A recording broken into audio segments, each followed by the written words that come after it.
this year since the fight ended so quick?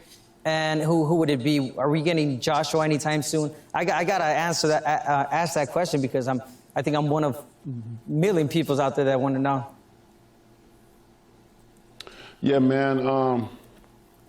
It's a lot of things going on in the heavyweight division. You know, as you guys can see, it's on fire right now, and I'm excited for it. You know, we got a lot of things that's transpiring, and we're gonna see what happens. Far as the big fights is concerned, I don't see now one of those happening this year. 2020 is going to be a full year, and it's going to be an exciting year. You know, not only for us as the fighters, but for boxing fans around the world. You know, I think with big fights like that, it's going to take more than just the few months that we have left in this year. You know, get Anthony Joshua out of your head get Joshua versus Wilder out of your head for 2019. We've heard for some time now that Wilder's going to fight Luis Ortiz and then Adam Kownacki. Now, of course, we really won't know how things are going to play out until June the 1st. Just 4 days from now, I'm going to be at the fight, Joshua versus Ruiz in New York on Dazn and Sky Sports box office over in the UK. So we're going to do some live real-time edits during this video because I want to show you some clips from The Zones produced by Rock Nation and Dream Chasers Meek Mill. We grew up in the same neighborhood, by the way. 40 days. So I'm going to give you the gist of what's going on. I need to go get this clip for you from Shelly Finkel, who is going to confirm what I thought in the first place was they strongly feel, both sides, of course, feel they're going to win. But they want, on their side, in their mind, in their thought process, they want Wilder to knock out Anthony Joshua on a bigger platform. They don't feel as though him knocking out Joshua on the zone is going to turn him into an overnight success. They want it first on Showtime, and they'll even go ESPN if they have to. It's more realistic it's more realistic, in my opinion, so far with the way things are shaping out and the people who are in control over on Deontay Wilder's side, Shelly Finkel and Al Heyman, from what we hear, is more Shelly Finkel who is in contact with the guy, I'm just dumbing shit down for you, who's running the zone, the chairman. His name is John Skipper. He used to run ESPN, so they're having dialogue, and from my understanding, once again, they want it to be on a big platform, you know, where this fight is going to get Deontay Wilder super worldwide exposure. The zone is not just there yet. Yes, they have Anthony Joshua. And in my opinion, in my wholehearted opinion, Anthony Joshua is the A side. But things are changing on Deontay Wilder's side. Yeah, I understand how fans are saying, well, ticket sales and yada, yada, yada, that appeal. It's like this. At the end of the day, when it came to Mayweather versus Pacquiao, this is not that situation. It's so many different variables and everything. They had to come to common ground. It was too much money on the table. Deontay Wilder, it's risky turning down on $100 million. It's risky as fuck. But however, I do wholeheartedly agree that $50 million was there at the first time from Showtime and BT Sport. However, they were going to put that money together. But the zone, they came back with $100 million. Wilder on his side turned it down. They're trying to build his profile over here in the States. It's clear as day. They're hoping that in the rematch, if it does happen, if the cosmic stars align and something happens, because there are talks, they're talking. Even if Eddie Hearn is, saying that, he don't know what's going on emails and shit, that may be true to some extent. But if you really, really think about it, that fight is going to happen here in the States because, for one, Anthony Joshua, no matter what they say, the zone has stake in who he fights. Just like Canelo and just like Golovkin. They have stake, that guaranteed money. Listen, they have stake in who they fight. So he can say that, well, I want it to happen in the UK. The zone wants to get off the ground here in the States. In my opinion, the writing is on the wall that if Joshua versus Wilder would happen, the first fight will likely be here in the States. Second fight over in the UK. How does the pay-per-view work? That's what they're trying to figure out now. Does the first fight happen on the Zone and then the second fight happen on Showtime pay-per-view? Or with the Zone delay, how does it work? Because remember, there's two different business models. Here in the States, they want Deontay Wilder pay-per-view. He's pay-per-view here. I'm sorry. I understand. Listen, you think that I want to continue to support pay-per-view? No, but over here in the States, that model is needed. The Zone is trying to change that, and it's fucking up other people's business plans, like Top Rank and PBC and Golden, well, Top Rank and PBC. So, you know, it's complex, man. It's complex. But the ball is in Deontay Wilder's court.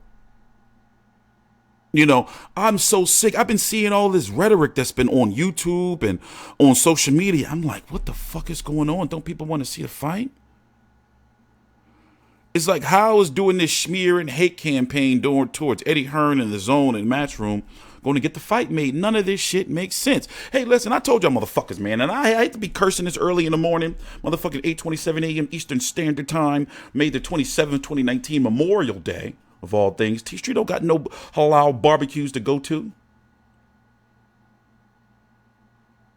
When I hear like some of this shit, I'm thinking like, don't we want to see the fight? I don't get emotionally involved or attached to none of this shit. My job is just to tell the news. I get so much shit because I'm not on Deontay Wilder's side, and I'm not on Anthony Joshua's side. It's like, oh well, then you're with them if you're not.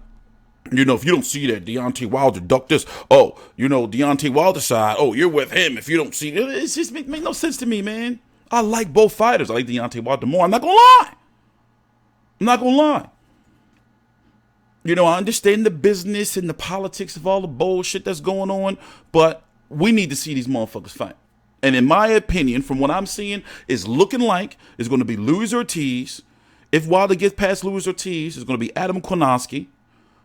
You know, and if he gets past Adam Kownacki, Showtime and ESPN are going to come together for Tyson Fury, and we're going to end up seeing something like Anthony Joshua, Kubrat Pulev next. If he beats Ruiz, Pulev, and of course Usyk, he wants to have one fight at heavyweight, an official fight at heavyweight before he's supposed to fight this weekend against Carlos Takam, but he got injured. Devin Haney filled that card and got a spectacular knockout. So Usyk, I think that Usyk's going to fight 2 fights at heavyweight before he invokes his WBO mandatory status at heavyweight. So let's try to outline who Joshua could likely be fighting next if he beats Andy Ruiz. And I'm going to do a prediction video because I got to watch some more Andy Ruiz footage tonight. And also I want to watch Parker Ruiz again. Andy Ruiz is no pushover. So let's look at the heavyweight division. Okay. That Dylan White option is still out there, but that would be a voluntary. Anthony Joshua's got mandatories coming up. You got to think about that. It's the WBO first and then the IBF. And don't be surprised if the WBO order Tyson Fury versus Tom Schwartz to be the WBO mandatory, unless Dylan White intervenes. And he's fighting Oscar Rivas July the 20th. Timelines are all fucked up with him. You know, he had his chance, but, you know, I understand where he's coming from. He wants, you know, Dylan White, from my understanding, let me remember if I remember correctly. If he won, he wanted to have control of everything in regards to the rematch, which made sense. In regards to, like, I forgot what it was, but I agreed with him. I agreed with his stance. And Anthony Joshua didn't want to budge from his side. He did that interview on IFL when they remember Eddie Hearn walked up and we were wondering if he was going to go to ESPN or not. By the way, that's still on the table. You know, he's been doing some good job leveraging, but also you have to factor in, well, you know, you could afford Pulev to be the IBF mandatory. He even could have at one point in time afford to be the WBA mandatory, correct? The WBC, that's a whole different video. All right. So let's take a little break here, a little intermission in this video. And what we're going to go do is, in fact, we already talked about what we're going to talk about in this video. Let's listen to a little bit more of Deontay Wilder before we go talk about ticket sales a little bit. You know, as you guys as fighters, you guys understand and know, you know, how it is with negotiation and when you're going in there, when you have your team and you have the other team, and everyone has to come together. And right now, at this point, no one is together. But the great thing about this is all parties are talking. We're having, interesting conversations, and everything is going so good so far. So I like to keep that positive energy going. And like I said, when the big fights happen, things go silent. And when it goes silent, they let you guys know that we're working. And when it happens, it's going to be a great announcement, and everyone's going to be happy and be able to tune in to see what shall happen on that night of the fight. I'm looking forward to it, man. I can't wait. This is something that I really want to do. I want to be, like you said, one champion, one face, one name, and he go by the name of Deontay Wilder. Deontay, great talking to you. This has been a great interview. Speaking into existence, who do you want to fight next? Speaking into existence, I want the big fights, man. I'm on a roll. I've been doing so much. I've been grinding so hard. People want to know, out of the two, which one I think would be more realistic for the fight to happen. And to be honest, the way I see it, if I'm gonna fight whether Fury or whether Joshua, I think the Fury fight will be a little bit more easier to make than the Joshua fight. But like I said, who knows, man? With time come patience. And again, I just want people to have patience and allow us to get these things in order. For us, different teams, my team and his team, all parties that's involved, and let us make the best fights that you want to, the great fight that you guys want to see, and let us make the biggest fights in history happen. Just please, guys, give us that time, and I'll be back soon. I'm gonna knock. So listen, and if you in the States, right, and if you follow in the States. He's already worked with BT Sport over in the UK in regards to the first Fury fight. ESPN Top Rank aligned with BT Sport. And both of these fighters want to be well known in the United States. And Tyson Fury on his side, let's be honest, he needs Deontay Wilder. I'm sorry, it's the truth. Because when it comes to Anthony Johnson, when he wants to get.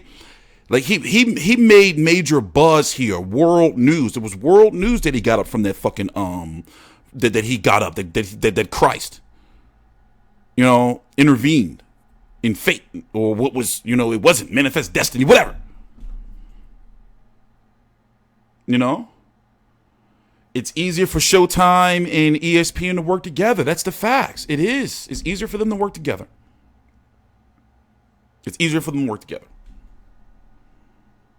Especially Dazn they may have all that money, but they're a new platform.